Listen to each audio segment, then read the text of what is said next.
날씨가 굉장히 추워요. 네, 저는, 그저께는 14도, 영하 14도인데 체감 온도는 20도나 된다. 저 어렸을 때 저는 추운 지방에 살아가지고 근래에는 겨울이 별로 안 춥다 그랬더니만 그게 음, 아닙니다 하고서 한번 혼을 음, 내는 것 같아요. 겨울이 절정입니다. 예, 예, 지금 1월 하순이 제일 춥죠. 1월 하순이. 소환대안이 다 집중되어 있는 시기인데요. 어쨌든 간에 그래서 지금 겨울시 가지고 계속 하고 있는데요. 오늘은 그 바하님이 지난번에 그 서남사, 그 서남사 시, 그거를 제가 한번, 그때 말씀드리기를 좀 유쾌하고, 이렇게 가볍게, 이렇게 써보면 어떠냐? 그런 말씀을 드렸는데, 제가 한번 연습 삼아 쓴 것을 한번 보기로 하고요. 그 다음에 혜연님이 또 올리신 것도 한번 보고 그렇게 하자고요. 네. 자, 저는 서남사 가는 길 이렇게 제목을 붙여봤어요. 그래서 풀빛, 제가 여기서 닉네임을 풀빛으로 하기로 했으니까 7-5조로 해봤어요. 지난번에 7-5조 공부를 했으니까 서남사가 이제 신선과 관련된 신선선자니까 신선을 만날 거나 산길을 건네 한겨울 도원은 중림도 설경 승선교 위에서 청의 동자가 혹시나 날 마중 작으나 기대. 현실은 살금살금 얼음길 걷다. 아이쿠나 미끄덩 두 팔 저으며 내 깜냥에 그 무슨 악장 대소라. 눈 들어 하늘 보니 서늘한 기운. 아래론 청량한 개울 물소리. 선계가 따로 있나 오직 마음뿐. 저만치 선덕산인 나를 반기네. 이렇게 적었어요. 어때요? 우리 바님 첫 느낌이 어떻습니까? 아우, 정말 너무, 너무 뭐지, 유쾌하면서도 너무 아름답고 감동적인 시고요. 저는 지금 깜짝 놀란 게, 네, 우리 김정빈 교수님, 와, 대단하신 게, 그 조금 아래로 좀 내려주시면, 네, 그 현실은 살금살금 얼음길 걷다. 네, 아이쿠나 미끄덩 두 팔 저으며, 저는 이 부분 보면서 너무 놀랐어요. 사실 제가 네, 그게 이제 눈이 내리고 좀 근데 빙판진 데가 있었는데 제가 그걸 몰랐던 거예요. 그래서 네, 거기 조심조심 갔는데 네, 빙판이 있는 걸 모르고 가다 이제 넘어져 미끄러운 게 더 제가 미끄러졌는데 정말 이렇게 두 팔을 저었어요. 근데 그거를 듣지도 않으시고 제가 또 이런 얘기 한 적도 없는 것 같은데 네, 아니 정말 아니, 근데 이때 상황이 이제 사람들 이렇게 여기 절이 굉장히 큰 절이고 역사가 깊은 절이래요. 그래서 스님들도 굉장히 많고 그때 당시 또 일요일 날이어서 법문이 진행 중이었어요. 대웅전에서. 네, 그리고 이제 관광객도 많았고 스님들도 많고 이렇게 오고 가시는 분들이 많았는데 제가 미끄러져서 되게 좀 약간 무안하고 뭔가 좀 멋졌고 이제 이런 상황에서 음. 그래서 뭔가 폼을 잡겠다고 이렇게 팔을 이렇게 저었었거든요. 근데 그걸 어떻게, 너무 놀랍네요. 그래서, 아, 그래서 요게 예, 이제 처음에는 신선을 만날 거나 산길 건네 안 하고 산길 건네를 안 하고 서남사 간에 그렇게 했었어요. 예, 예, 근데 서남사라는 제목이 이왕 있으니까 예, 예, 공복하지 말라고 여러 번 얘기했잖아요. 예, 굳이 서남사라고 안 해도 될 것 같아서 이걸 고쳤습니다. 그리고 이제 이게 한문은 쓰지 않았지만 서남사라는 선자가 신선이구나 하는 게 이제 신선을 만날 거나 했으니까 요즘은 가능하면 한문을 안 쓰더라고요. 예, 예, 맞아요. 그래서 이제 신선들이 도원, 그 중림도원, 여기는 중림도원으로 돼 있지만 무릉도원에서 산다고 돼 있잖아요. 그래서 복숭아 동산인데 도원. 그런데 이제 신선은 아니지만 중국의 그 중림칠현이라고 있죠. 그 위진 남북조 시대에 세상이 하도 어지러우니까 노장 사상이나 도가 사상 또는 불교 사상 이렇게 해서 현학이라고 그러죠. 그 가물가물한 현자를 써가지고 그 현학을 하면서 정치라든가 세상사 이야기 안 하고 시라든가 예술이라든가 도라든가 이런 얘기하면서 이제 지냈던 7명의 유명한 사람이 이제 중림칠현인데 그분들이 중림에서 살았단 말이에요. 그 대나무 숲에서 살았기 때문에 중림인데 그 도원하고 중림이 간접적으로는 관계가 돼요. 중림칠현들도 이 도가 사상에 가까웠기 때문에 그래서 가면서 그 댄잎이 있었다고 그러길래 대나무가 이제 아주 대나무 숲 정도는 아니고 아마도 산죽 정도 작은 대나무일 수도 있지만 그러나 뭐 이렇게 써서 안 될 건 없겠죠. 그래서 이제 요 구절에서는 겨울이다, 설경이도 있고 설경이다, 대나무도 있다. 그런데 신선 세계다. 요 네 가지가 이게 다 들어있는 구절이고요. 이제 승선교는 신선이 되어서 하늘로 올라가는 뭐 하늘도 아닐 거예요. 아마 선계라는 것이 하늘에 있는 게 아니고 지상에 있는 것 같아요. 이 도교 사상은 굉장히 현실적이어서요. 무슨 오늘날 뭐 천국에 간다든가 이런 개념이 아니고 그냥 살아서 가는 거예요. 승선교 위에서 청이동자가 이제 신선은 청이동자와 홍이동자가 이렇게 보필을 한다 이렇게 돼 있어요. 그래서 얘네들이 심부름도 하고 또 뭐 차도 끓여내고 이런 거거든요. 청이동자는 아마 사내 아이일 것 같고 홍이동자는 여자아이일 것 같은데 어쨌든 뭐 청이든 홍이든 간에 승성교위에서 청이동자가 이제 설경으로 이렇게 도원으로 들어가고 있으니까 혹시나 날 마중 나오지 않을까 하고 조금 기대를 했다 이렇게 한 거고요. 그런데 이게 꿈 같은 그런 게 아니고 현실은 살금살금 얼음길 걷다 아이쿠나 믿거든 두 저으며 그래서 이제 내 깜냥에 그 무슨 뭐 청이동자까지나 이렇게 하면서 박장대소를 했다. 이제 여기서 끝나는 게 아니라 이제 시인이니까 눈을 들어 하늘을 보니 서늘한 기운 아래론 청량한 겨울 물소리 그러니까 요게 이제 이 경치는 그래도 거의 뭐 신성계 비슷했더라 이 말이고요. 선계가 따로 있나 오직 마음뿐. 이 오직 마음뿐은 이 불교 개념인데요. 유식이라고 그러죠. 오직 유자와 마음 심자에서 유식. 대승불교가 크게 두 흐름이 있는데 하나는 중관이라고 해서 여기에서는 제주로 공, 빌국자, 사물의 주체가 비어 있다. 여기에 중점을 둬서 철학을 전개하고요. 또 하나가 이 유식, 마음을 계속 분석해 가지고 들어가는 그런 불교의 심층 심리. 오늘날 무의식이라는 개념, 비슷한 개념이 이미 2000년 전에 대승사상에 있었습니다.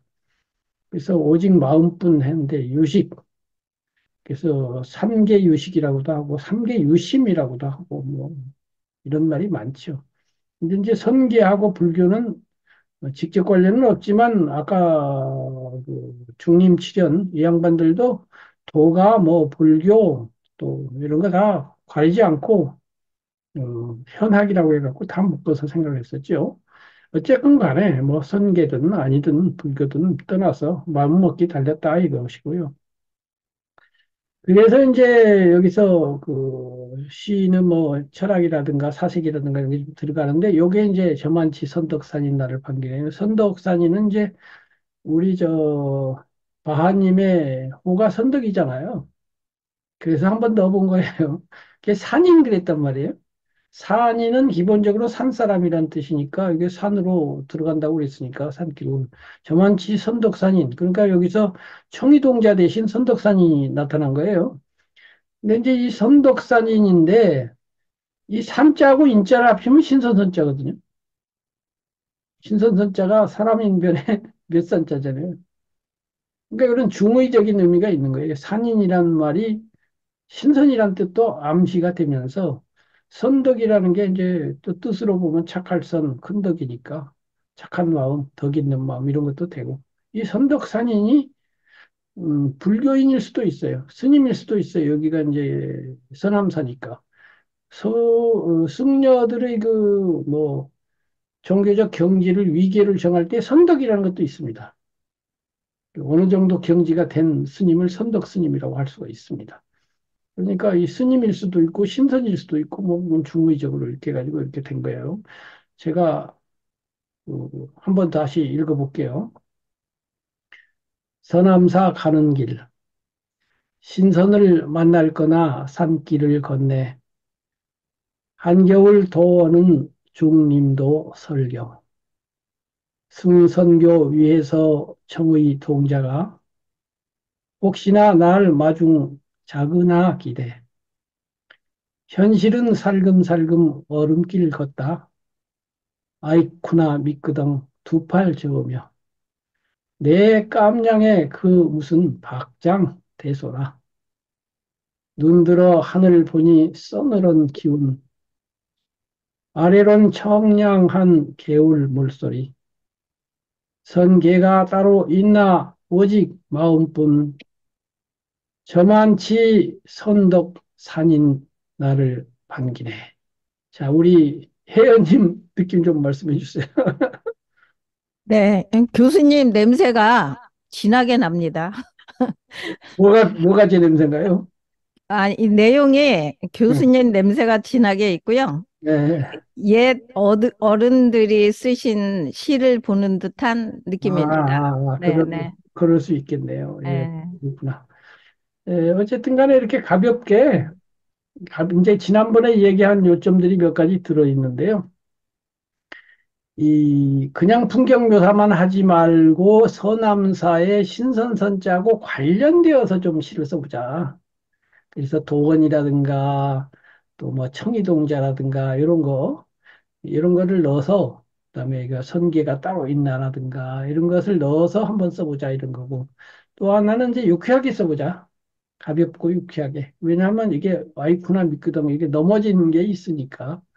근데 이제 넘어지는 것도 그냥 넘어지기만 했다. 웃었다. 그거보다도 넘어졌는데 이제 요것이 앞에 거하고 처음에는 뭐 뭔가 우아하고 고상하고 멋들어지고 이렇게 생각했는데 이 웃음이라는 거예요. 이 웃음이라는 거에 대해서 철학적으로 서양 사람들은 많이 토론을 해요. 서양 철학자들은. 이 웃음이라는 거 참 설명하기가 힘든 거거든요. 우리는 어떻게 해서 웃는 것인가 도 있고 웃음의 철학적 설명을 하려면 상당히 어렵다고 그래요. 그래서 이제 바하님 같은 경우는 그 하하하 웃는 그 웃음 모임에서 활동하고 계신 걸로 알고 있는데 웃음 철학에 대해서 저는 깊이는 몰라도 좀 생각을 해본 적이 있는데요. 웃음도 이제 여러 가지가 있어요. 그 한문 용어에서도 뭐 여기 박장대소도 있지만 뭐 홍소 막 완전히 본물 터지던 홍소도 있고 뭐 미소도 있고 뭐 별별 웃음 한문으로만 해도 웃는 것이 굉장히 많아요. 그런데 이제 약간 비아냥거리면서 웃는 웃음도 있고 또 그것이 언어화될 때는 이제 풍자 같으면은 약간 웃음기도 있지만은 살짝 공격적인 찌를 자거든요. 풍자. 찌르다는 자객할 때 찌른다는 거거든요. 말로 찌르는 거예요. 근데 약간 비아냥거리면서 찌르는 것도 있고. 그다음에 이제 서양 말로는 유머가 있고 개그가 있죠. 그런데 이제 예술을 철학적으로 연구하는 걸 미학이라고 하지 않습니까?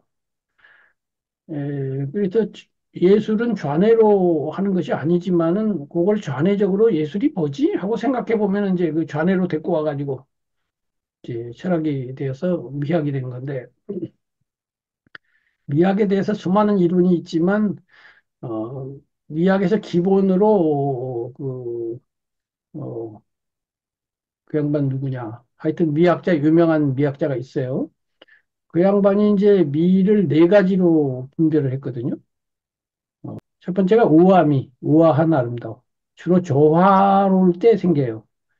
그래서 우아미 같으면 고전적인 아름다움인데 주로 서양의 그 그리스 조각 작품을 연상하면 돼요.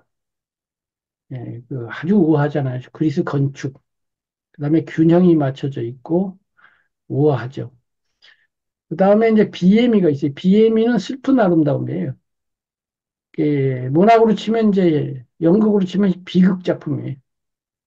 뭐 셰익스피어 비극 유명한 비극들이 4대 비극이 있고 로미오와 줄리엣 같은 비극. 우리가 슬픈 것을 보면서 카타르시스가 일어나고 감정이 정화됐죠. 그리고 그 반대편 비극의 반대편에 희극이 있잖아요. 웃는 이 희극이 또 희극미가 있어요. 비극미, 비엠이라고 그러고 희극미는 이제 우리 한자어로는 그 해학미라고 그러는데 해학이라는 말하고 서양에서 유머라는 말하고는 상당히 뉘앙스가 다르죠. 근데 유머미예요. 유머미. 해학은 좀 깊이라든가 아름다움이라는 느낌이 좀 없는데 유머를 아름다움으로 보는 거예요. 미의 일종으로 봐요. 그래서 이 유머가 이제 문학으로 오면 연극으로 오면 희극이 되지만 음악이나 미술에서도 유머러스한 게 있어요. 장난감 교향곡 뭐 이런 거 이렇게 장난치듯이 작곡할 수도 있고요. 그 다음에 이제 그림에서도 아주 장난스럽게 할 수가 있어요. 그리고 이제 네 번째가 숭고미, 숭고한 아름다움인데 지금 우리가 얘기하고 있는 것으로서는 지금 유머미가 중요하죠. 웃음인데 웃음의 그 아름다움, 웃음을 아름다움으로 본다는 게 이게 특이하고요. 그리고 그러한 웃음에도 이제 수준이랄까 이런 게 있는데 유머라고 그러면 최고급의 웃음에 속해요. 그래서 개그라고 하는 거는 남을 넘어뜨리고 내가 웃는 거예요. 주로 슬랩스틱 코미디라고 그래갖고 기본적으로 코미디언들 보면 막 넘어지고 막 자빠지고 이러면서 웃기잖아요. 그런 거 말고 이제 대부분 남을 지난번에 여기서 얘기한 게 아니라 그렇구나. 다른 강의에서 얘기했구나. 그 메슬로우의 욕구 단계설에 보면은 메슬로우가 이제 인간 심리 성장을 5단계로 보고 5번째가 자아 실현인데 이 자아 실현은 뭐 성인까지는 아니지만 현실적으로는 그만하면은 아주 훌륭하다라고 하는 인격에 도달한 사람인데 이 자아 실현자들이 15가지 특성이 있다 해가지고 연구를 해놨는데 그 15가지 특성 중에도 이 유머러스한 면이 있어요. 그런데 이 사람들하고 자아실현 아닌 사람, 그러니까 5단계 자아실현 말고 1, 2, 3, 4단계하고 5단계의 차이가 1, 2, 3, 4단계는 결핍 동기라고 그래가지고 자기가 뭔가 부족하니까 그걸 채우려고 마음을 일으켜요. 제 식으로 말하면 마음은 뭔가를 바라는 컵을 가지고 있는데 컵을 채우려고 물을 퍼오려고 하는 마음이에요. 그런데 자아실현 동기는 그 결핍 동기가 아니에요. 존재 동기라고 그래가지고 뭐가 채우려고 그러는 게 아니에요. 채우고 안 채우고 문제는 이미 떠났어. 그래갖고 나는 나니까 그냥 존재 그 자체로부터 나온다 이렇게 돼 있어요. 그래서 결핍 동기자들 그러니까 보통 사람들은 그 남에게 상처를 주면서 재미를 느끼기도 해요. 공격하고 남을 비웃고 풍자하고 이래갖고 나는 기분 좋은 거야. 그러니까 너를 넘어뜨리고 나서 내가 기분 좋은 거나 똑같아. 너 못났지? 그러면서 나 잘났어. 그러면서 자기 우월감 때문에 이제 행복감을 느끼거나 뭐 쾌감을 느끼는 건데 자아실현자는 그런 일이 없다. 남을 비웃거나 하지 않는데 그런데 유머러스 하거든요. 그렇다고 해서 이 사람들이 비평이나 비판 안 하느냐는 건 그건 아니에요. 비평을 하는데 무슨 차이가 있느냐면 일반인들은 특정인을 비하해요. 지금 여당 야당에서 맨날 비웃어가면서 아 니들 말이야 이러면서 계속 대변인들이 하잖아요. 그런데 이 고급한 서양 정치인들 보면은 상대방을 공격을 하기는 하는데 자아실현급의 그 훌륭한 지도자들은 우아하게 공격을 합니다. 그래서 격조가 있어요. 품격이 있어. 공격을 하기는 해야 되거든요. 자아실현자라고 해서 성인이 아니고 세상을 살기 때문에. 처칠 같은 사람이 아주 유머 감각이 뛰어난 사람이고요. 링컨도 유머 감각이 뛰어난 사람인데요. 첫 번째로는 자기 자신을 넘어뜨려서 웃어요. 남을 공격하는 게 아니라 나를 공격해. 나 못났어요. 이러고서 그걸로 가지고 나도 웃고 너도 웃게 하는. 그래서 이 유머를 말하려면은 기본적으로 마음 수양이 자아실현급, 우리나라로 좀 군자가 돼 있어야 돼. 그래서 자기를 보호하려고 하는 마음이 보통 사람이 있는데 나를 굳이 뭐 그렇게 보호할 필요를 못 느낄 정도로 이렇게 초연한 사람이 돼 있어야 돼요. 소크라테스도 유머가 풍부하고 이게 반해탈이 돼야 돼요. 그래서 그 링컨 이화 이유랑 이야기가 나왔으니까 링컨 예화가 있는데 여러 가지 예화가 많죠. 링컨은 재미있는 얘기가 많아요. 이 한 번은 이제 하원 의원 나왔는데 상대방 후보가 링컨은 두 얼굴의 사나이다. 말을 믿을 수가 없다. 그렇게 하고 내려갔어요. 그러니까 올라가서 하는 말이 자기 못생겼잖아요, 얼굴이. 자기 얼굴을 가리키면서 내가 얼굴이 두 개면 굳이 이 얼굴로 돌아다니겠습니까? 이제 이렇게 하는 거예요. 자기 못난 걸 가지고 하는 거고 말을 해도 아주 애들러서 말하는 게 이제 서양 영화 같은 거 보면 그런 재미있는 장면이 많잖아요. 한 번은 링컨이 시골길을 가고 있는데 마차가 오는 거예요. 그래서 읍내까지 마차를 탔으면 좋겠는데 보통 우리 같으면 어떻게 해요? 세워가지고 제가 이렇게 예, 한 10리 가야 되는데 태워주면 고맙겠습니다. 태워주실래요? 이렇게 물어보잖아요. 근데 이 문학적인 사람은 그렇게 안 하거든요. 저도 그렇게는 못 하는데 애들로 말해야 되잖아. 애들로 말을 하면서 재미있게 말을 하면 더 좋지.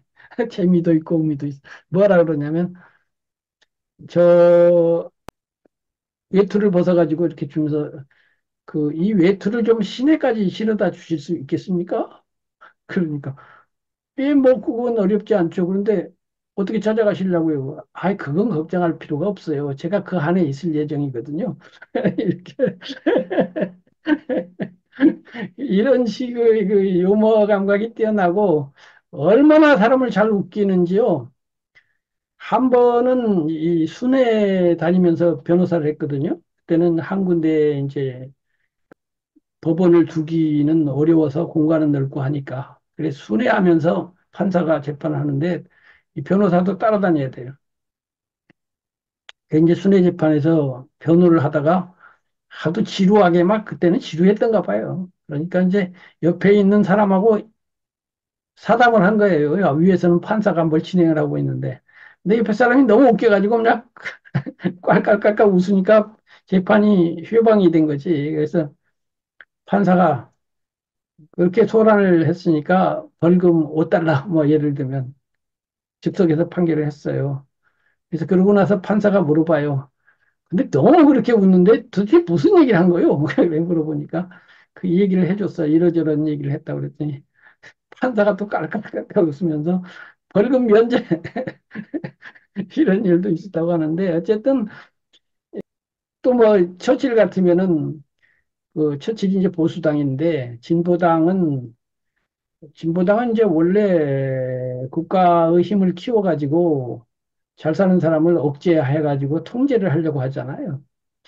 그다음에 보수당은 자유롭게 내버려 두자 이런 주의인데 둘이 화장실에서 서가지고 나란히 소변을 보다가 그 소변을 가지고 농담을 하죠.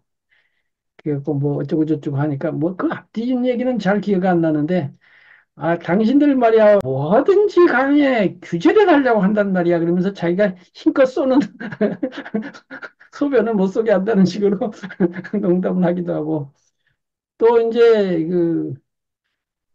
처칠은 사실 세계적 영웅이죠. 2차 대전을 승리한 어떻게 보면 사람이 처칠하고 스탈린하고 이제 이 루스벨트 세 사람이지만 진짜 승리자는 처칠이라고 해도 되거든요. 처음부터 끝까지 싸운 사람은 처칠이니까. 미국은 나중에 참여했으니까. 그럼 2차 대전이라는 게 세계 역사상 가장 큰 전쟁인데 거기서 이긴 사람이라는 건 이건 보통 문제가 아닌 거예요. 그야말로 인류사의 위인인 거예요. 사실은 우리나라 해방 왜 됐습니까? 2차 대전에서 연합국이 이겨서 된 거 아니에요? 우리나라도 처칠한테 빚진 거예요, 사실은. 알고 보면. 그렇게 대단한 사람인데, 나중에 이제 기자들이 물어봐요. 당신을 역대 영웅 누구하고 비교하면 되겠습니까? 예를 들면 뭐, 그러면 카이사르, 알렉산더, 나폴레옹 뭐 이런 사람이 나올 법 하잖아요. 아니, 그렇게 물어본 게 아니라, 아, 다음 생에 태어난다면 누구로 태어나고 싶습니까? 뭐 이런 식으로 물어봤어요. 그랬더니 처칠이 하는 말이 그게 이제 유머라는 건 한 걸음 물러서야 돼요. 정직하고 순직하게 그냥 A 하니까 A 다시, B 하니까 B 다시 이렇게 대답하는 사람은 안 돼요. A 했는데 S 저쪽으로 가서 대답을 할 줄 아는 이렇게 어긋날 줄 알아야 되고 예상 불가능한 걸 해야 돼요. 그래서 문학하고 통해요. 이게 문학은 항상 예상 불가능하고 예측 불가능 어린애처럼 실컷 걷다가 꽝충 뛰고 휙 돌아다 보고 이런 게 있어야 문학이 되지. 1 다음에 2, 2 다음에 3, 3-4. 그러면은 그것은 수학이고 과학이고 철학이지. 1-29, 29-5, 마이너스 6, 무한, 막 왔다리 갔다리 이러면서 그러나 전체적으로 또 통일도 있어야 되네. 이런 거거든요. 그런데 다음에 태어나면 누구로 태어나고 싶자고 하니까 옆에 부인이 있었거든요. 부인 이름이 프란체스카인가 누군가 돼요. 아무튼 프란체스카라고 하자고요. 아마 정확하지는 않은데.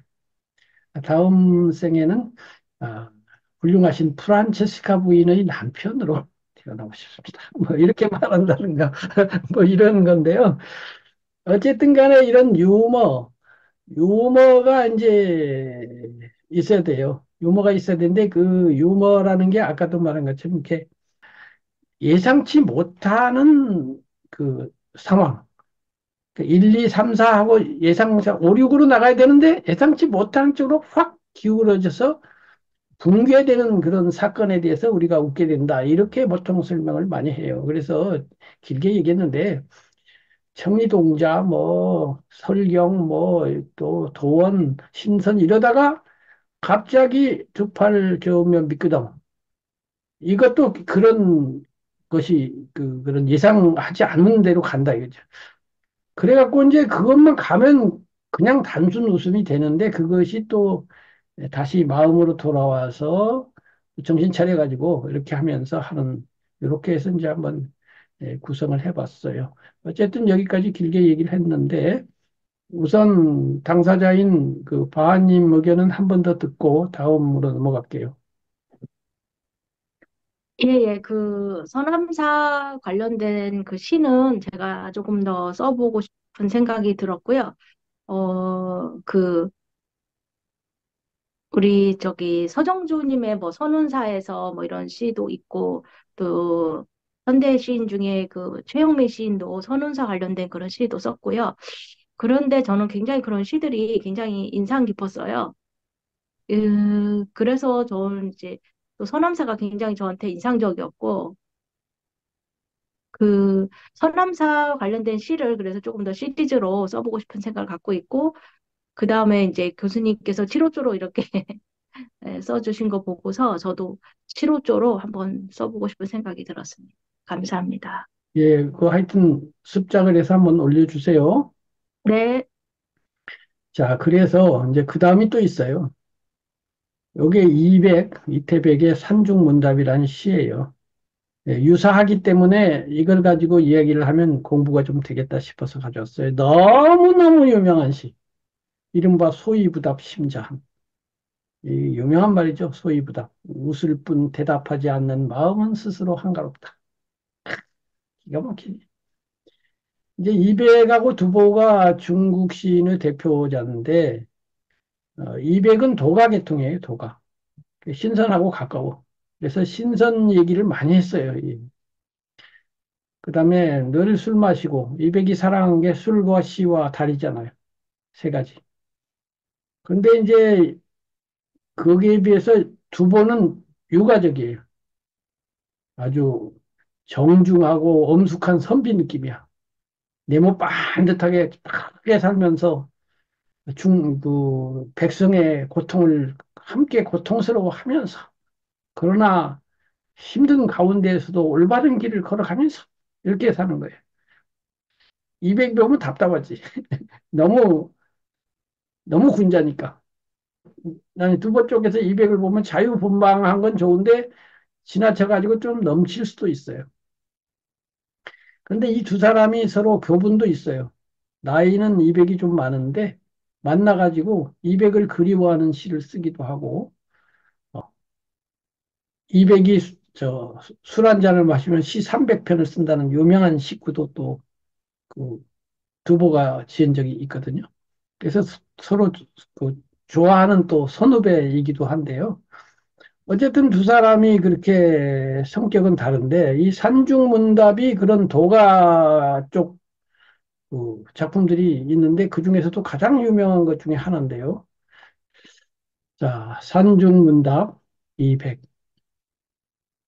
문여 하사 서 벽삼 소위 부답 심자한 도화 유수 묘 연 거 별유 천지 비인간 물어본다. 여 나에게 하사 무슨 일로 왜 뭐 때문에 서 깃들서 깃들다 벽산 푸른 산 묻노니 나에게 왜 푸른 산에 사느냐고 그대는 나에게 묻는다. 당신 왜 푸른 산에 살고 있어요? 이렇게 물어본다 이거죠. 소위 부답 심자한 소 웃을 소 이는 말 이을 이 어조사예요. 앞말과 뒷말을 이어주는 소위 부답 답하지 않는다. 마음심 스스로자 한가할 한 웃을 뿐 대답하지 않는 마음은 스스로 한가롭다. 웃음으로 대답한다. 뭐 네가 어찌 그걸 알리? 그냥 그런 거야. 이렇게 하는 거죠. 도화, 유수, 묘, 연거. 도화는 복숭아꽃, 유수, 물에 흘러간다. 묘, 아득히, 연, 자연스럽게 흘러간다.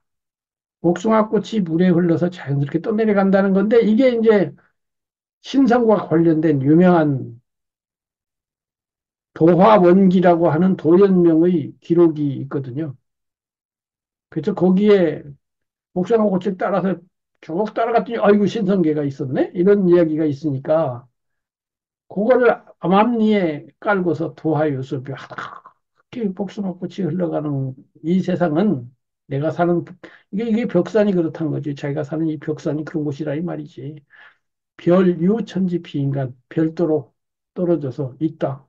천지 하늘과 땅 하늘과 땅에 속하지 않는 어디 딴 데야. 하늘에도 속하지 않고 땅에도 속하지 않는 어디 특별한 딴 데인데 인간계는 아니야. 그래가지고 아주 유명한 시. 이게 선계의 그 느낌이 있으면서도 또 소위부답 심자한처럼 아주 너무나 멋진 구절. 이렇게 인간계를 초월한 이런 게 있단 말이에요. 그러니까 이런 것들에 대한 이제 그 공부 내지는 평소에 이런 지식 같은 게 많이 누적이 되어 있으면 이제 그런 게 합쳐져 가지고 제 앞에서 나오는 이런 한겨울 도어는 이런 것도 나오고 청이동자 이런 것도 다 이제 그런 공부와 관련돼서 이렇게 나오는 거죠. 이런 시가 있는데 그래서 제가 요 비슷하게 선계문답이라고 하나 또 지어봤어요. 이거는 산중문답인데 요거는 근데 운을 맞췄어요. 그래서 운을 맞춰서 산, 한, 간 이렇게 돼 있죠. 그래서 그 세 번째는 안 맞춰도 되니까 안, 아니죠. 그러니까 중성하고 종성이 똑같죠. 초성만 시옷, 기억, 기억으로 다르지 중성하고 종성은 다 안이잖아요. 안. 이렇게 하는 게 이제 가군이에요. 가군. 다리 각자 끝머리에다 운을 맞춘다 이거예요. 근데 이거는 운을 안 맞춘 거예요. 저는 그렇게 운 맞출 만큼 정성을 들일 수도 없고 그냥 얼른 쓴 거니까요. 한일 심심 선암사 전도 대화 박장소 승선교상 관설경 자연 미소 탈인간. 요거를 패러디한 거기 때문에 여기 인간이란 단어를 그래서 넣은 거예요. 이 한가할 한자도 그래서 넣은 거예요. 요 앞에도 한가할 한자가 있으니까. 그래서 한일 한가한 날에 심심 깊이 깊을 심 찾을 심 심심 깊이 찾아갔다. 서남사를. 한가한 날에 서남사를 깊은 데로 이렇게 찾아 들어갔는데 전도는 뒤집어졌다. 넘어졌다 이 말이에요. 대화, 크게 누웠다. 벌러덩 넘어졌다 이거죠. 한문에서는 벌러덩이란 말이 없을 테니까. 그래, 박장소, 손바닥을 두드리며 웃었다. 여기도 이게 웃음소자, 한가할 한자, 자연, 인간, 탈인간, 비인간이 탈인간이 됐으니까, 이런 단어를 쓴 거예요. 승선교상 관설경, 승선교, 신선이 돼서 올라가는 다리가 있는데, 그 위에서 관설경, 바라본다, 설경을. 바라보는데 견설경 할까, 관설경 할까 하다가 관설경으로 했어요. 볼견자를 쓸까, 볼관자를 쓸까 하다가 볼관자를 썼는데, 볼견자하고 볼관자도 약간은 차이가 있어요, 의미상으로는. 관은 좀 정신적으로 깊이 본다, 이런 의미도 있고요. 견은 직접 본다, 어, 있는 그대로 본다, 이런 의미도 있고 그래요. 자연이란 말이 있는데요. 이 자연이란 말을 요즘은 그 내추럴이라는 뜻으로 쓰지만은 원래로 돌아가면 이게 스스로자 그러할 연이에요. 그래서 이 자연은 명사도 되지만 형용사도 돼요. 스스로 그러한 이런 뜻도 있고 스스로 그러한 사물이라는 뜻도 있어요. 스스로 그러한 사물이 우리가 말하는 산과 나무와 이런 자연물들이죠. 근데 자연물들의 성격은 스스로 그러한이라는 형용사적 성격이죠. 스스로 그러하다는 건 뭐냐면 그 반대편에 노자로 보면은 유의가 있죠. 자연은 무의. 그래서 무의자연이죠, 노자는. 무의, 없을무, 할위. 하는 것이 없다. 한다는 게 영어로 do를 하지 않는 non-do죠. 그러면 뭐 하지도 않으면 뭘 어쩌라고. 그런데 이 위라고 하는 거는 조작적으로, 억지로, 불교식으로 말하면 탐진치라고 하는 욕망에 의해서가 아닌 이런 뜻이에요. 그래서 물은 자연스럽게 흘러간다고 할 때 물이 뭐 욕심내고 흘러가지도 않고 화가 나서 흘러가지도 않고 그냥 성품대로 그냥 꾸밈 없이 조작하지 않고 물이 뭐 자기 마음에 안 든다고 해서 나는 거꾸로 갈래 이런 적도 없고 나무도 다 이렇게 자연스럽게 되죠. 그거에 이제 그런 자연적 성품. 노자가 말한 거는 이제 인간이 그런 자연적인 부분과 인간에게는 인위적인 부분 두 가지가 있다 이거죠. 간단히 말해서. 사람은 두 요소가 있어요. 어린애의 자연스러움, 성현들의 자연스러움, 또는 본성으로서의 자연스러움, 또는 선함, 억지 부리지 아니함, 이런 게 있는데, 그 욕심이 끼어들어가가지고, 이제 이번에는 억지를 부려서 막 흘러가는 물을 막아야 되겠다. 잘 자라고 있는 나무를 잘라야 되겠다. 이렇게 하고서 끼어들고 막 이렇게 한다 이거죠. 그래서 이 조작을 위라고 하는데 그런 조작을 하지 말고 그것이 이제 무위란 말이죠. 자연으로 돌아가자 이렇게 돼서 루소가 말한 자연으로 돌아가자 이렇게 된 건데 이 자연으로 돌아가자는 말이 무슨 산으로 돌아가고 물 있는 시골로 돌아가자는 뜻이 아니고 인간의 품성 속에 있는 자연성으로 돌아가자. 어린이성, 자연성, 원래 타고난 순수성으로 돌아가자는 뜻이지 무슨 시골 가서 삽시다 이런 뜻은 아니에요. 그래서 이제 노자는 그 인위를 윤리도덕도 인위로 보니까 유교에서 답답하게 아까 말한 두보처럼 말이야 내모 바삭하게 산다고 저리 쌓지 말고 그러지 말고 말이지 곡선으로 휘청휘청 살고 그런 것이지 무슨 그래 이렇게 해서 이 자연은 확실히 그 지금 위에서 말한 그 200 스타일이에요. 도가적이야. 근데 이제 유가적 입장에서 보면은 그렇지 않죠. 하나 더 말을 하면 이제 공자님의 경우에 보면요. 광자와 견자라는 광견이라는 개념이 있어요. 미칠 광자예요. 사람 자자. 그래서 미쳤다는 것이 아니라 자유분방한 사람을 그냥 미친 걸로 말을 해서 자유분방한 정신을 가진 사람을 광이라고 그래요. 광견. 중국의 고사에 보면 그렇게 자유분방하게 막 술 취해갖고 껄껄껄 웃고 그러면서 어떻게 보면 뭐 불교에다 보면 막 그런 스님들 가끔 있죠. 뭐 자기가 해탈한 것처럼 막 마음 놓고 뭐 걸레 스님 뭐 이런 분들. 그게 광이에요. 이번엔 견이 있는데 이 견은 그 반대로서 아주 엄숙하게 정직하게 바르게 내모 반듯하게 늘 자기를 챙기면서 길을 걸어갈 때도 반드시 서서 꼿꼿하게 걸어가는 이런 사람은 견이라 그래요. 그 다음에 이제 중용이라는 게 있어요.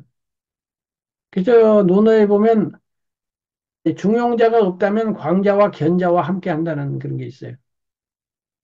그러니까 완숙한 성인은 광과 견을 다 가지고 있어요.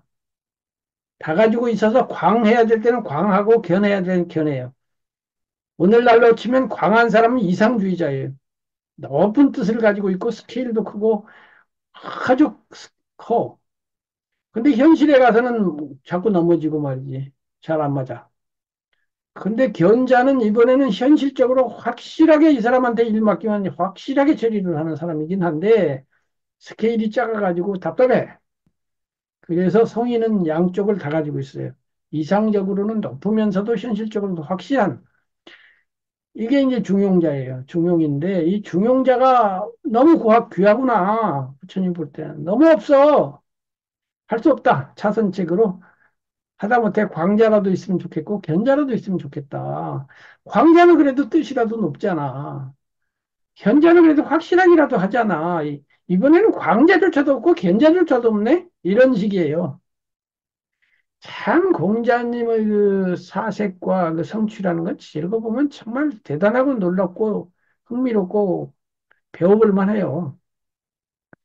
어쨌든 간에 그런 의미에서 우리 시인은 이기 이전에 한 수양인 삶을 사는 사람이어서 우리는 이백한테는 이런 광자적인 속 시원하고 후련통쾌하고 스케일 크고 자유롭고 막 네모 반듯한 것은 답답함이 없는 이런 걸 배워야 되겠고 두부한테는 이번에는 이제 아주 정직하고 엄숙하고 바르고 확실하고 이런 걸 배워야 되겠죠. 어쨌든 간에 이게 이제 자연인데 자연 미소 탈인간 여기서 이제 비인간 했으니까 비자를 쓰면 이제 중복이 되니까 인간을 벗어났다. 그래서 이제 다시 돌아가면 선계문답 해가지고 한일 심심 서남사 한가한 날에 깊이 서남사를 찾아갔다. 전도대와 박장소 넘어져가지고 크게 드러누워가지고 손바닥을 치며 웃었다. 승성교상 관설경. 근데 여기까지는 이제 그런 사건이 있었는데 승성교 신선세계 승성교상에서 설경을 바라보니까 경치를 보니까 오호 자연 자연 이 자연이 설경일 수도 있고 내가 가지고 있는 자연의 성품으로서의 미소일 수도 있고 그 자연 미소가 떠오르는데 여기가 인간계를 벗어난 그런 선계, 탈인간이라는 말은 결국 여기가 선계라는 뜻이니까 이렇게 한번 시를 써봤어요. 요 이백의 시하고 제가 쓴 시에 대해서 어떤 느낌을 받으셨는지 우리 혜연님 말씀 좀 해주세요. 어, 이백이 쓰신 시는, 어, 교수님이 쓴 시는 약간 유머도 있으면서, 그래도 또 깊이도 있고, 광경도 이렇게 보여지고, 이백 시는 뭐 제가 뭐 어떻게 말씀을 드릴 수는 없는 것 같아요. 이건 이 한시 역사상 명작 10편을 꼽으면 들어가야 할 만큼 음. 정말 훌륭한 시죠. 200의 시는 어느 때 한번 200건만 가지고 한번 감상을 할 기회가 있을 거예요. 두보도 그렇고. 요 정도 하고요. 근데 느낌상 200시는 아까 말한 것처럼 그 도가계열이고 도가계열은 철학이니 뭐 인생은 마땅히 뭐 이런 거 머리 아픈 소리 그만하고 그냥 복숭아 꽃 흘러가고 웃고 그냥 끝나는 거예요. 이렇게 하는 거예요. 가볍지. 가볍고 깔끔하고 깨끗하고 뭐라 그러면 수치화처럼 싹 지나가 버린 거. 여기 가서 무슨 웃어 쌓고 이런 나같이 약간 설명하려고 그러고 이런 거 없어요. 이게 좋은 거야. 이제 두보로는 이건 뒤에 거는 이제 두보로 반쯤 넘어오는 거야. 두보는 막 짜고 저고 조금 이따 이제 두봇이 나올 거거든요. 근데 그런 차이가 있어요. 어쨌든 그렇고. 바하님은 어떻게 봤어요? 예, 그 200의 그 산중문답은 굉장히 정말 유명하시잖아요. 그 그렇죠. 수업 시간에 다루기도 했었는데, 뭐, 이렇게, 그냥 뭐, 웃지요? 뭐 이런 거는 우리 현대 시에도 사실 있잖아요. 왜 사냐고, 뭐, 웃지요? 그거 여기서 뭐, 여기서 빌려온 거야. 200이 먼저 이겁니까? 예, 있겠지? 예. 그 시가 먼저 있었겠어. 예, 예, 그렇죠. 어쨌거나, 뭐, 그냥, 뭐, 속세를 벗어나서 살아가는 그런 삶의 모습이 굉장히 저 같은 경우에는 이 시는 좀 추상적이다, 이런 생각을 사실 했고요. 음. 그, 여기 지금 교수님께서 쓰신 것은 어떤 뭐 웃음이 들어와 있고, 예, 서 서남사라고 하는 이제 뭐 구체적인 그 절 이름이 들어와 있고, 그러니까 이제 200의 시는 좀 추상적이고, 그다음에 교수님께서 쓰신 시는 이제 구체적이고, 또 이렇게 이제 어, 이렇게 박장대소라고 하는 이러한 웃음이 또 들어와 있고, 좀 더 구체적이다. 예, 저는 이제 그렇게 느꼈습니다. 네, 그러니까 이제 그 전에도 얘기했고 그렇지만 어, 이게 자연이 이제 자기 성품대로 산다는 건데 이 자연은 이제 인간 모두에게 있는 자연성으로 돌아가자는 거지만 한 개인으로 보면 개인만의 타고난 또 성품이 있잖아요. 200은 200의 성품대로 시를 쓴 거고 산 거예요. 두보는 두보가 그렇게 태어났으니까 그냥 아까 그 자아실현자도 그래요. 자아실현자는 자기가 타고난 성격에 대해서 불만하지 않아요. 그리고 성격은 좋다 나쁘다가 없어요, 원래. 요즘 MBTI가 유행인데, MBTI 16가지 성격 중에 어느 게 좋다는 건 없어요. 그냥 특성일 뿐이에요. 뭐 빨강색이 노란색보다 좋은 색은 아니잖아요. 그냥 색깔일 뿐이지. 그러니까 자기 그 타고난 천품대로 살아야 되는데, 그 자아실현인 못된 사람들은 그 성품대로 안 살고, 뭔가 조작을 하고 억지를 부려가지고 거기서 많은 문제가 생긴다. 이렇게 그 매를 놓는 말하고 있어요. 그래서 시인도 200이 좋은 건 좋은 거고 두부가 좋은 건 좋은 건데 나는 나니까 내 말로 해야 돼요. 내 목소리로 해야 돼요. 그래서 억지 부리지 말고 그냥 나오는 대로 쓰는데 지금 그 두 분 보면은 우리 혜연님은 혜연님대로의 특성이 있고 이제 조금 이따 감상하겠지만은 그 특성이 있어요. 그리고 이제 바님도 바님만의 특성이 있고 또 그런 시들이 나오고 있어요. 어쨌든 그렇고요. 그건 이제 혜연님 눈인데 한번 본인이 낭송을 좀 해주세요. 눈, 해연, 하늘을 묶었던 쇠사슬이 뜯겨져 냉담한 표정은 칼날에 번뜩이는 비늘 같다. 은빛 물결, 성난 깃발처럼 소리칩니다. 잿빛을 여러 제친 뿌연 쇠사슬 조각들. 혹독한 바람은 자연의 가이질 소리. 치마폭에 안겨진 미세먼지, 온실가스를 안고 자폭하고 있는 중입니다.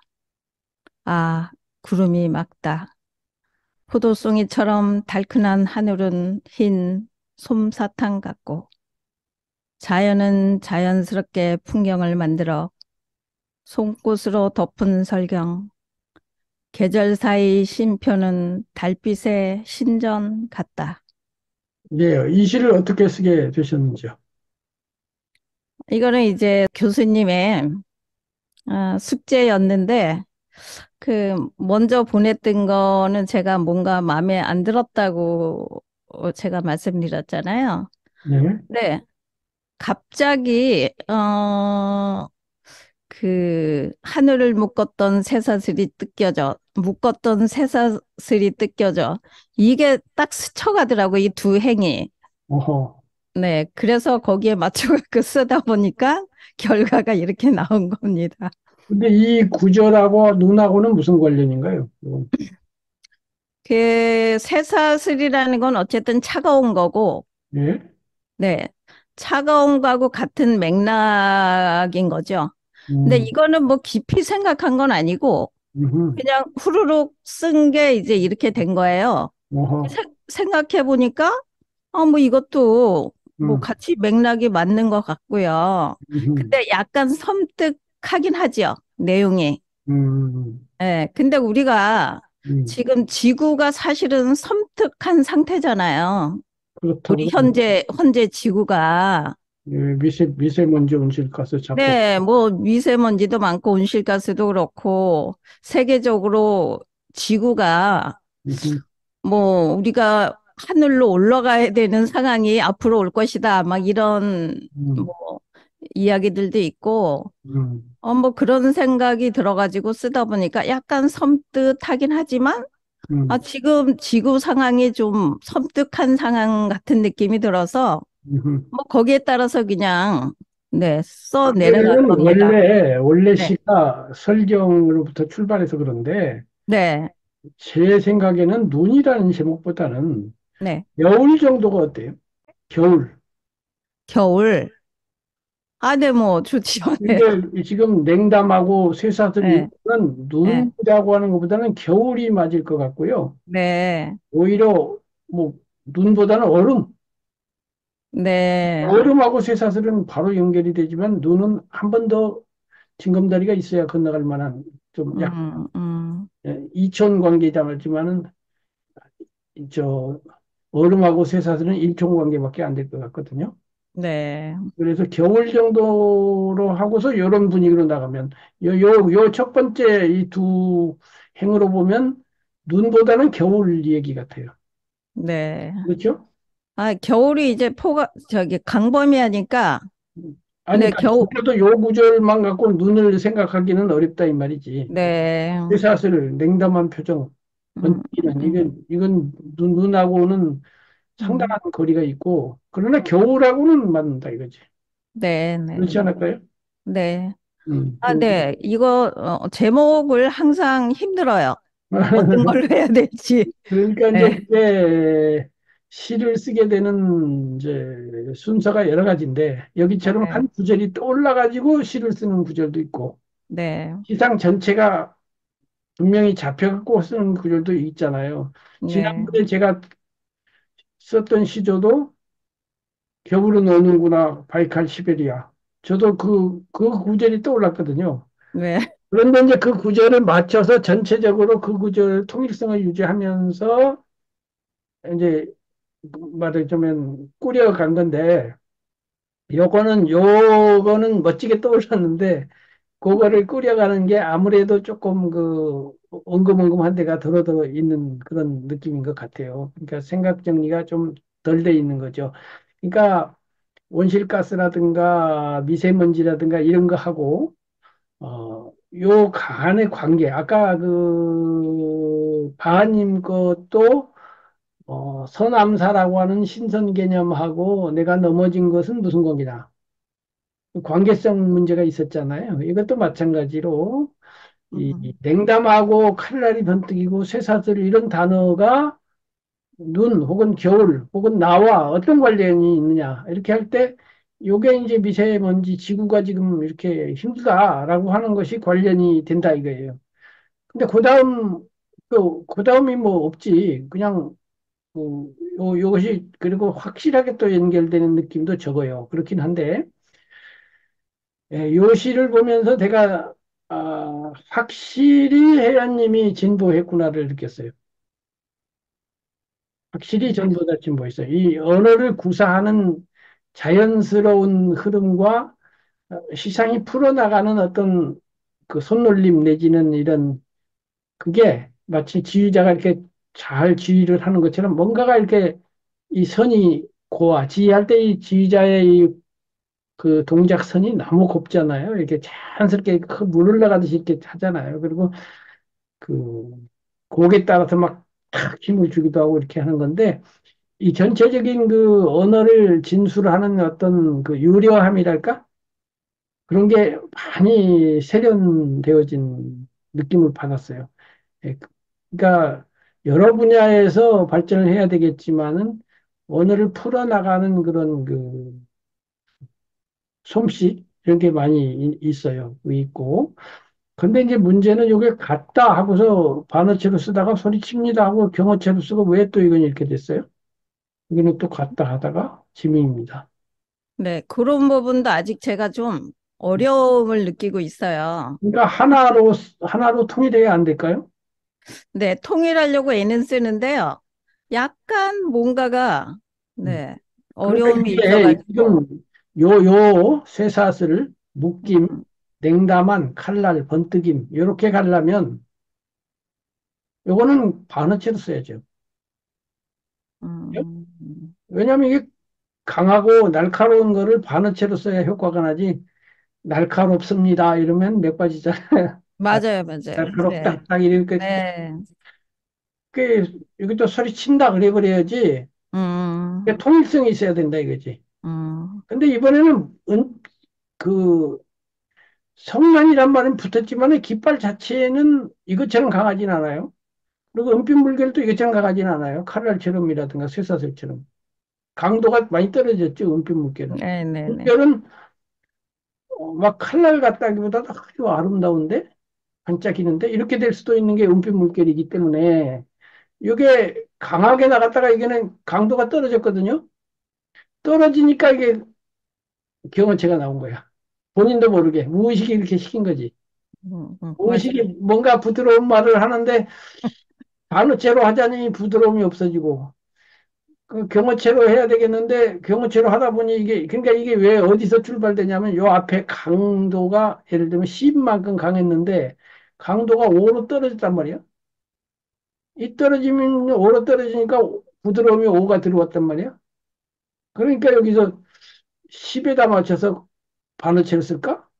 0에다 맞춰서 경어체를 쓸까? 왔다 갔다 이렇게 되는 그런 문제가 있는 거예요. 그러다가 갑자기 또 이번에는 쇠사슬 조각 혹독한 바람, 가위질 이거는 또 강으로 갔거든요.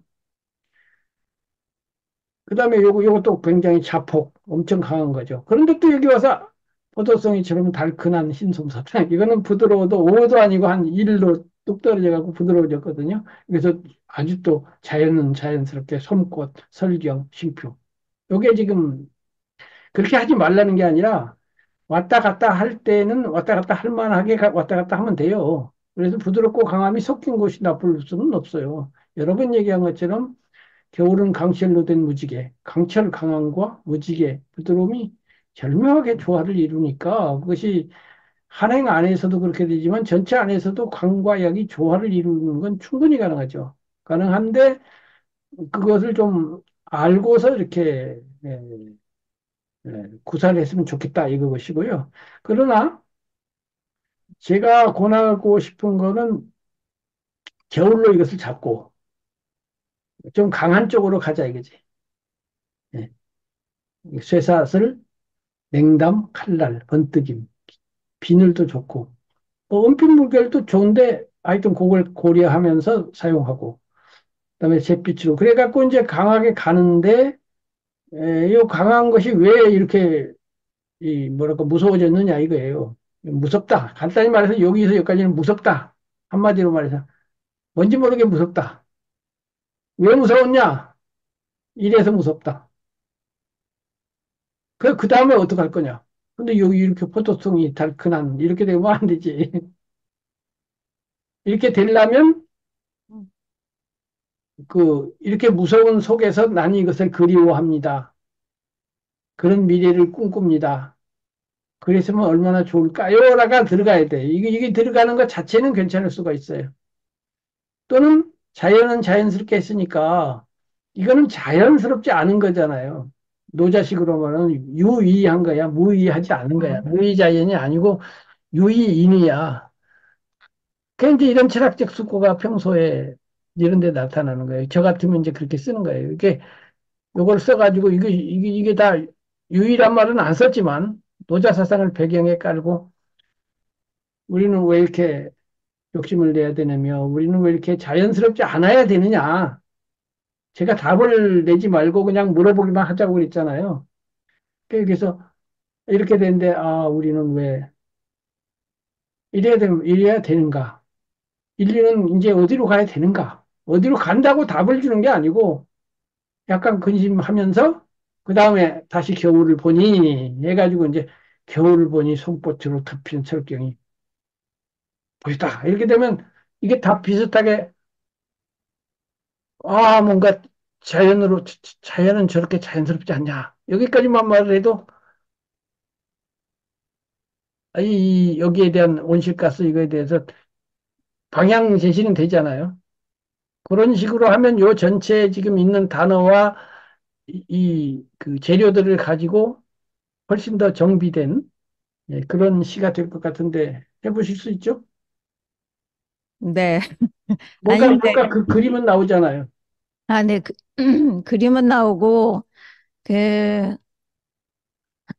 그, 교수님이 쓰는 스타일하고 제가 쓰는 스타일이 너무 지금 다르고 있는 거는 제가 느껴요. 음, 이제 교수님은 강하게 나갔으면, 이거를 반전할 수 있는 거를 중간에 자연스럽게 넘어가면 좋겠다는 생각을 말씀하시는 것 같은데, 그런 뜻이 아니고, 요게 지금 세 가지 속성이 있거든요. 하나는 이 강한 겨울의 특성. 두 번째는 그 겨울의 특성이 인간들의 노자식으로 말하면 유의적인 욕심, 만든 욕심. 막심, 음, 막심과 연결이 됐다. 네네. 겨울이 차가운데, 원래 겨울은 차갑지만, 그 차가움이 그냥 겨울이니까 차가운 게 아니라 인간과 관련되어서 차가운 거네? 이렇게 되는 거예요. 네네. 거기서 끝나고서 해도 돼요. 참, 그렇구나. 그러나 끝나도 되지만, 어차피 여기 또 있으니까, 솜사탕도 있고, 응? 있으니까, 그러면 이제 그 다음에는 당연히 이렇게 문제 제기 아니에요, 이거 문제 제기? 네네. 문제 제기하면 해답 쪽으로 가긴 해야 돼요. 그죠? 문제만 제기하고 끝나도 돼요. 야, 우리는 왜 이러냐? 그럼 끝나도 되지만, 요것이 있으니까 요게 해답으로 이용돼야 된다, 이 말이지. 그렇다고 해서, 뭐 무슨 교훈하는 무슨 학교 선생님, 뭐 교장 선생님처럼 그렇게 하면 안 되니까 이 손꽃, 뭐 설경 자연스럽게 이것 자체가 뭔가 이거에 대한 간접적인 답은 애둘러 말하는 것처럼 되도록 그렇게 재구성을 하고 재정리를 하자는 것이지 지금 그런 뜻이에요, 저는.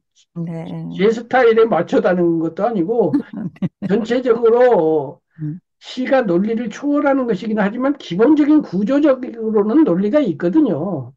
그렇지 않아요? 그냥 밑도 끝도 없이 우왕좌왕하면 횡설수설이 되니까 횡설수설이 아닌 그러니까 천이무봉이라고 해서 하늘 옷은 꿰맨 자국이 없다는 것인데 그 구조가 안 느껴지지만 구조가 있게 느껴지지는 않아야 돼요. 이거 200이 이게 구조는 없어요. 전혀 뭐 천이무봉이요. 어디 인간은 손이 닿은 것 같지는 않아. 어디에 뭐 억지 들은 데가 한 군데도 없고 정말 선녀 옷에 재봉질한 자국이 없어. 그냥 옷이요. 이렇게 된 시요. 이거 정말 천이무봉이지만 이 구조 자체는 있거든요. 이것도 경치를 먼저 묘사하고 거기에서 웃음이 나오고 이렇게 해서 우선 넉줄로 되어 있고 기승전결로 되어 있고 일곱 글자로 되어 있고 이런 구조는 있단 말이죠. 그러니까 구조가 똑같이 일곱 글자, 똑같이 넉 줄인데 어떤 사람이 쓰면 막 답답하고 이 사람을 쓰면 천이무봉이고 이렇게 되는 거니까 구조 자체에 죄가 있는 건 아니에요. 그래서 이 구조 자체를 내가 말을 하는 거예요. 구조를 3단 구조로 하든가 아니면 요거에서 요리 넘어가는데 하나를 더 넣어서 4단 구조로 하든가. 넘어가는 건 한 줄짜리일 수도 있고 한 단어로 넘어갈 수도 있어요. 제가 아는 무슨 노래에 보면은 중간에 열애인가 하는 노래가 있어요. 윤신의 시가 부른. 그리고 이 생명 다하도록 그런 거 있잖아요. 그리고가 노래 가사에 그리고라는 게 들어가는 건 난 그거 말고는 본 적이 없어요. 그리고 엔드. 그런데 그 그리고가 아주 매력이 있어요. 그 노래에서 실컷 하다가 그리고 하는데 그게 아주 그 전환이거든요. 그러니까 그리고라는 이 세 음절 가지고 확 바꾸는 효과가 뭔가가 있어요. 그것처럼 이것도 네 단계로 했는데 세 단계는 그리고 같이 짤막했는데 이렇게 될 수도 있는 거예요. 어쨌든 간에 3단이든 4단이든 간에 1, 이 겨울의 무서움. 2, 그것은 인간의 욕심 때문이었어요. 3, 그런데 다시 보니 겨울은 이렇게 자연스럽고 이렇게 아름답고 이렇게 인간 같지를 않아요. 비, 별이 천지 비인간이에요. 그러니까 요 사이를, 요것이 참, 이거에 대해서 시인이 이렇게 되기 전의 상황을 그리워한다든가, 앞으로 이렇게 좀 더 그렇게 됐으면 좋겠구나, 하는구나, 라는 걸 느끼도록 아무튼 표현을 하면 이 시는 좋은 시가 될 것 같은데요. 예? 네. 근데 이게, 제가 설명한 거 이해가 됐어요? 아니요. 이해는 하고 있는데요.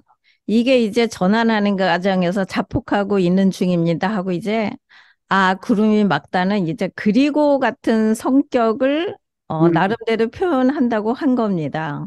그런 것도 있긴 있어요. 예, 이 전환이 있기는 있어. 네. 왜냐하면 이제 그 다음에 연이 들어올 맞아. 때는, 여기에 만약 예, 여기에 그리고에 해당되는 뭐 하나만 있었어도 그렇게 됐을 것 같아. 근데 조금 예, 건너뛰긴 했어. 그러니까 음, 자포자고 있는데 가령 숨 고르고 문득 쳐다보니 뭐 한다든가 뭐 이런 식으로 여기서 음, 하여튼 뭔가 음, 이쪽을 딱 전환하는 그 뭔가가 한 줄 정도 있을 법해요. 네. 그, 나름대로, 그러니까 이렇게 고민하다가 음, 아까 여기서도 제가 비슷한데요. 박장대소라 눈들어 하늘 보니 전환이거든요. 여기까지는 그냥 우스워서 처음에는 기대했다가 현실은 넘어졌다. 근데 전환 눈들어서 하늘을 보니까 갑자기 자연 풍경이 있더라. 그걸 쳐다보니 어이구 이제 신선 비슷한 양반이 나를 찾아오네. 이렇게 된 것처럼 이것도 그런 전환 이렇게 됐는데 눈들어 하늘 보니처럼 뭔가 이렇게 해갖고 정신 차리고 보니 자연은 저렇게 자연스러운데요. 라는 뜻으로 느껴지도록 이런 뭔가가 있으면 좋을 것 같아요. 네. 한번, 네. 생각해 보겠습니다. 예, 뭐, 네. 안 되고. 그러나, 아까 네. 처음으로 들어가서 언어 구사하는 이런 능숙도가, 숙련도가 상당히 좋아진 걸 느낍니다. 하여튼, 네. 네. 지난번에 이제 한시, 일반 시하고 시조를 봤고, 이번에 이제 겨울시, 일반시하고 시조를 받고 겨울시 두 편을 더 보려고 하는 거예요. 이 강설, 유종원, 천산, 비절, 만경, 인종멸, 고주, 사립옹, 독조, 한강설. 새는 날지 않고 인정마저 끊겼는데 강에 배 띄워 도롱이 입고 삿갓 쓰고 퍼붓는 한방 눈송이 홀로 낚는 늙은이. 한폭의 그림을 대하는 것 같다. 기승에서 천이라 만이라 하고 절이라 멸이라 하여 온 세상이 백설에 뒤덮여 적막한 풍경을 극한적인 언어를 씀으로써 잘 나타냈다. 그러나 이것만으로 그림이 될 수 없다. 그것이 무엇을 지니기 위해서는 무슨 움직임이 있어야 한다. 그러기에 후반에 오면 강에 배를 띄우고 눈 속에 고기를 낚고 있는 늙은이가 등장하게 되는 것이다. 그 노인은 도롱이를 걸치고 삿갓을 쓰고 있다. 이리하여 아치 있는 그림은 완성된 것이다. 후대에 한강 독조도를 많이 그리게 된 아이디어를 제공한 것이 이시다. 이원섭. 이원섭 선생이 이제 당시라고 하는 유명한 그 번역 시집을 냈죠. 거기에 있는 건데 요 시조로 번역을 했어요. 요거를. 그래서 요 시조 형식입니다. 그래서 지난번 강의도 얘기했죠. 천 개의 산에 새가 날아다니는 것이 끊어지고 만 개의 길에 사람 발자취가 소멸했다. 외로운 배에 삿갓 쓰고 소롱이 입은 늙은이가 홀로 낚시질하는데 추운 강에 눈이 내렸다. 그야말로 그림이죠. 이 그림만 그렸지 여기에 뭐 평가도 없고 아까 뭐 이렇게 해서 뭐 미래에 이렇게 됩시다 뭐 이런 걱정도 없고 그냥 풍경만 딱 묘사를 한 것으로서 그냥 끝난 거예요. 그런데 워낙이 그 풍경이 독특하고 이런 독조 한강도 이런 그림이 많이 있으니까 이제 와서는 혼에 빠진 시상일지 몰라도 이게 처음 나왔을 때는 아주 충격을 줬을 것 같아요. 얼마나 멋진 그림입니까? 요 시에 대해서 간단하게 그 감상만 듣고 다음으로 넘어갈게요. 먼저 혜연님은 어떻게 느껴요? 그냥 그야말로 물 흐르듯이 음, 부드럽게 넘어가는, 음, 네. 음. 그냥 맛있는 물을 마시는 느낌입니다. 그렇지. 그리고 이것도 그 가군이에요. 절, 멸, 설.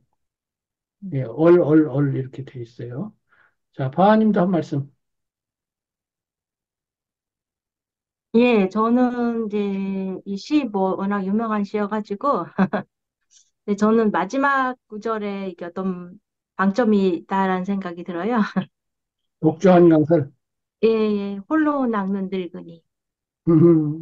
음, 이게 만약에 이 부분이 없었다면, 예, 시가 뭔가 이렇게 조금 뭔가가 빠진 듯한 느낌이 들었을 텐데, 음, 그 맨 끝 구절, 홀로 낚는 늙은이. 음. 이것 때문에 이 시가 더 아름다워졌다, 이런 생각이 듭니다.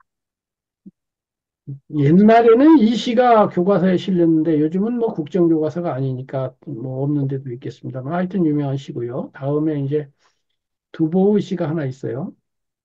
두보가 비가 슬픈 노래라는 걸 여러 편을 지었는데 그중에 2번이에요. 장참 백목병 아생 탁자 이위명 광독 무묘 산성설 단의 상만 불엄경 차시 여자 공귀래 남신 여음사 벽정 오호 이 가해 가시방 열이 위야 색추창 가래야 가래야 흰 나무로 자루하고 너에게 의지해 목숨을 이어간다. 둥글레 싹 안 보이고 눈만 깊은데 짧은 옷은 아무리 끌어도 정강이를 못 가린다. 이리하여 너와 나 빈 손으로 돌아오면 가족들은 굶주려 알아 누워 있다.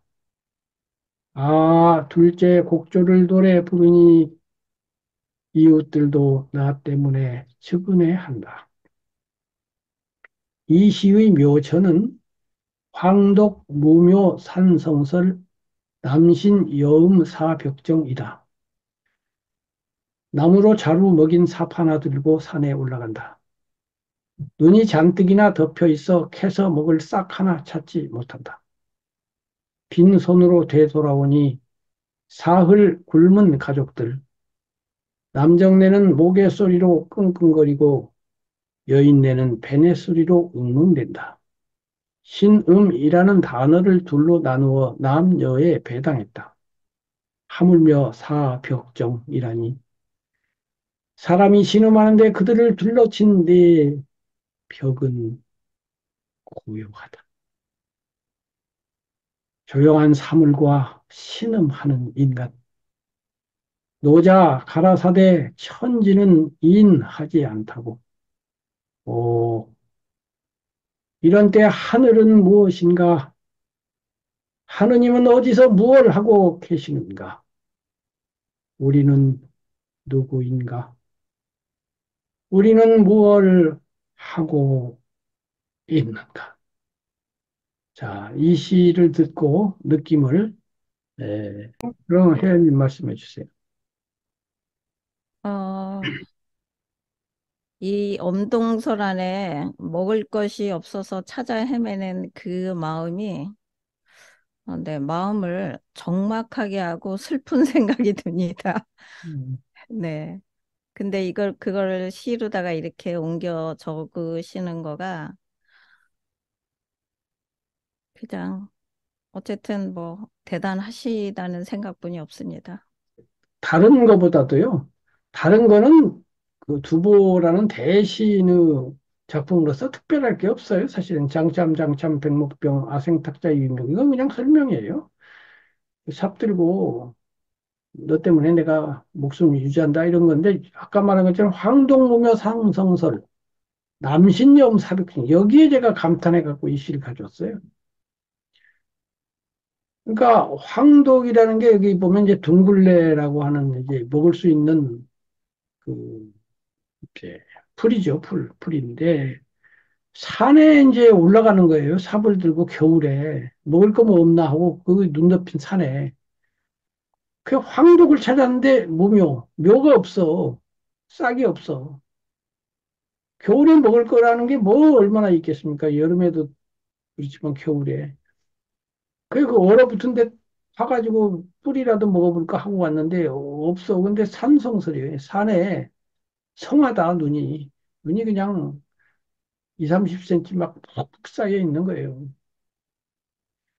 그 상만 그럼경은 이제 옷조차 짧아가지고 무릎조차 가리지를 못해가지고 짧은 옷 입고 올라갔더라 이 말이고 그래서 공길에 빈손으로 돌아왔어요. 사바나토로 들고 여자 이 자가 이제 아들 여자지만 삽이죠.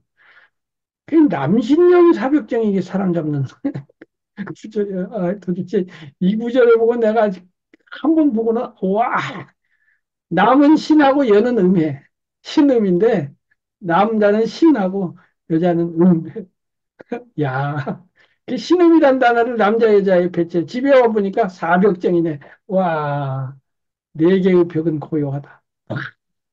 이건 이야, 이 일곱 글자가 천둥번개처럼 이게 사람을 치는 구절이에요. 이거 도대체 이거는 천재의 표현이 아니고는 이건 말이 안 돼. 그렇잖아요. 남신 여음까지는 또 그렇다 치고 소리를 내고 있는데 내 벽은 무심하게 했고요.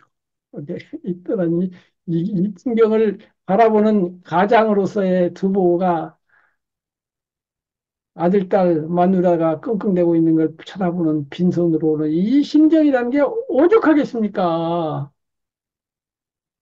그래서 저기도 썼습니다마는 저는 그 남신여음을 남정네는 모갯소리로 끙끙거리고 여인네는 베랫소리로 응응댄다. 이게 이제 같은 말을 쓰기는 그래서 모갯소리, 베랫소리로 대응을 하고 끙끙과 응응으로 이제 썼는데 이 중국말에는 끙끙이니 응응이니 이런 거 없을 거예요. 우리말이 기가 막혀 이거 진짜 그잖아요. 어쨌든 사흘 굶었는지 7일을 굶었는지 모르지만 굶은 가족들이 그러고 있는데 이 신음이라는 단어를 둘로 나누어 남녀에 배당을 해서 남신여음 했는데 하물며 사벽청 내 벽은 고요하다. 와, 이 고요함을 이제 아까 말한 것처럼 인문학적 공부를 통해서 노자가 뭐라 그러냐면은 천지는 불인이라고 그랬어요. 인하지 않다. 천지는 어질지 않아요. 천지는 인간을 풀떼기처럼 여겨요. 풀로 만드는 그 어떤 풀로 만든 인형같이 여긴다고 그렇게 돼 있어요. 사실이 그렇잖아요. 최근에도 뭐 일본 같은 데서 지진이 일어나고 사람이 죽고 막 재산 피해가 나고 하는데 천지가 인하면 그런 일이 일어나겠습니까? 그러면 이제 천지는 그렇다 치고 천지는 뭐 사물이니까 종교로 가면 그 하느님이 있다며 천지와 하느님은 무슨 관계인지는 몰라도 천지조차도 하느님이 만들었다면은 하느님은 인하신 거예요? 뭘 하고 있는 거예요 지금? 이렇게 물어보는 거예요. 그렇다고 해서 무슨 특정 종교를 공격하는 게 아니라 당연히 그런 생각을 하는 게 인간이고 당연한 거 아니에요? 그래서 물어보기만 하는 거예요 그냥 어디 계시냐? 그리고 거기서 끝나지 않고 나는 또 누구냐? 이런 상황에서 우리는 누구냐? 내 옆에서 두부처럼 이렇게 가난한 사람이 있을 터인데 우리는 어떻게 도와야 하며 그리고 나는 또 돕고 있느냐? 뭘 하고 있느냐? 이것도 역시 이건 이제 일종의 넓은 의미의 수필이잖아요. 이 글이 제가 수필로서 이제 쓰는 글이니까 그래서 묻기만 하는 거예요. 하느님은 어디서 뭘 하고 계시는가? 이게 유명한 테스라고 하는 소설에 나와요. 제가 테스를 읽고 문학책 읽고 가장 감동받은 것 중에 하나가 테스예요. 지금 읽으면은 안 그럴 수가 있었는데 그때가 마침 내 감수성하고 맞아떨어지는지 그냥 몸살이 날 정도로 감동을 받았어요. 근데 거기 테스가 이제 그 도시에서 온 청년, 그 잘생긴 청년하고 연애를 해가지고 연애를 한 게 아니죠. 테스가 이제 가다가 숲인가에서 졸고 있는데 가까이 다가가죠. 이제 어떻게 해보려고.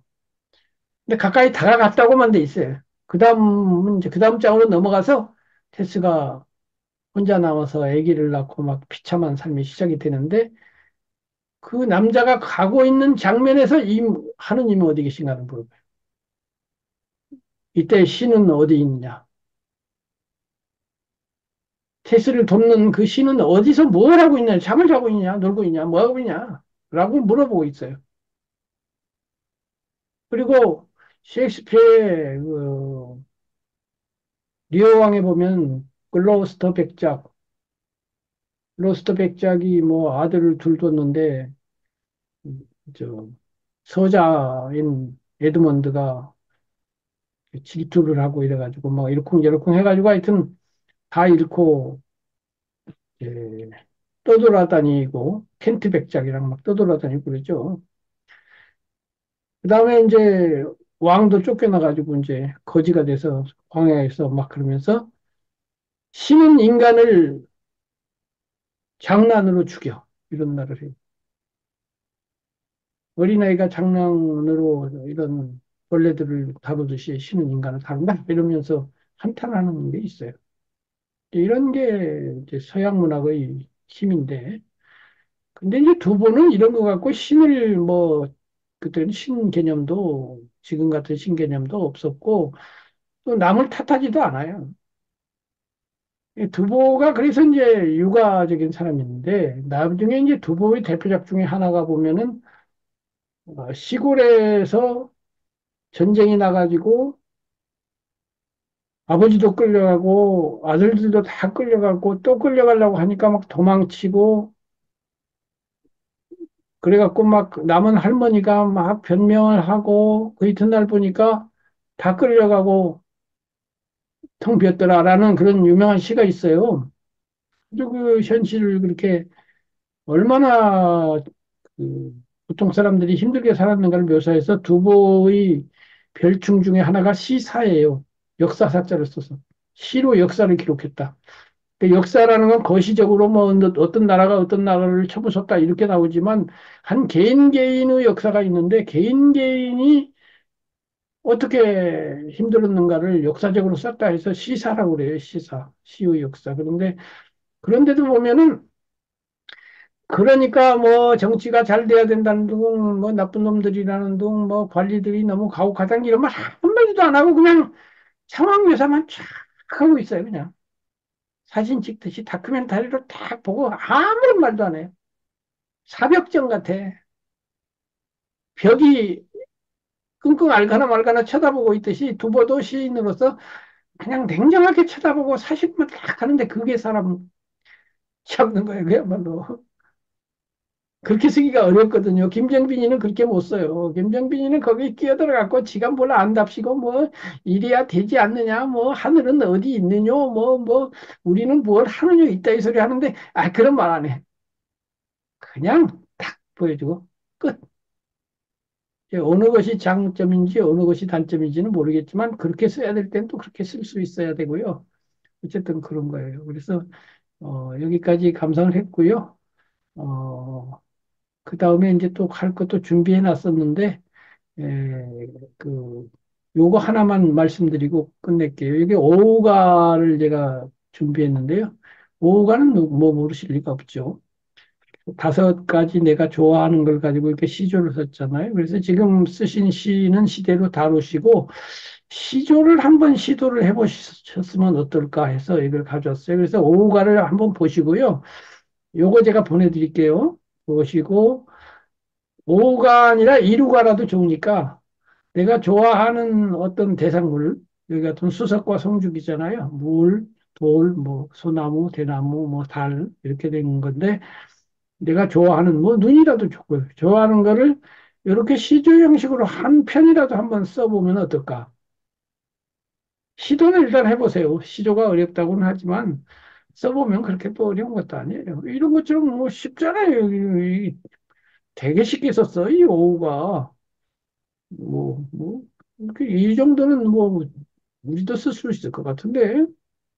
그러니까, 한번 시조도 시험해 보시라고, 이렇게 제안을 하는 겁니다. 그래서, 지금 시간이 많이 됐으니까, 에, 5분밖에 시간이 안 남았네요. 소감 말씀 듣고 끝낼게요.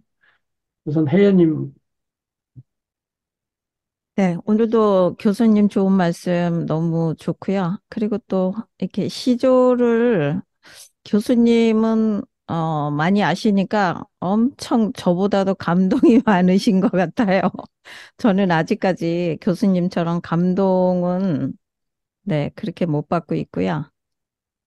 오늘도 뭐 전반적으로 많은 것을 또 배웠으니까 뭐 또 한 단계 발판을 올라가는 그런 느낌을 받았습니다.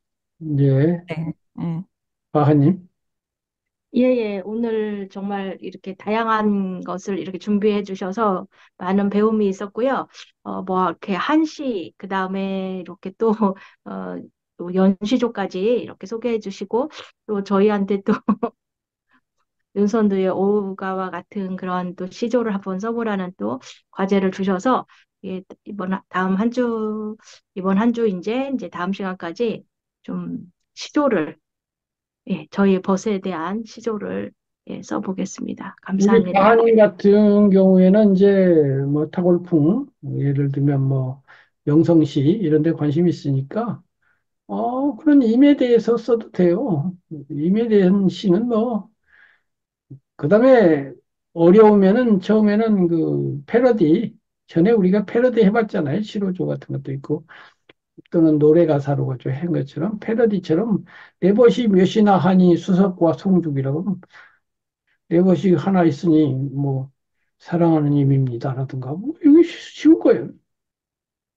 그러니까 쉽게 써보자고요. 어쨌든 오늘은 여기서 마치고 다음 주에 예, 흥미로운 어, 자료를 가지고 또 문학 공부를 해 보도록 하겠습니다. 감사합니다. 감사합니다. 감사합니다. 수고하셨습니다. 네.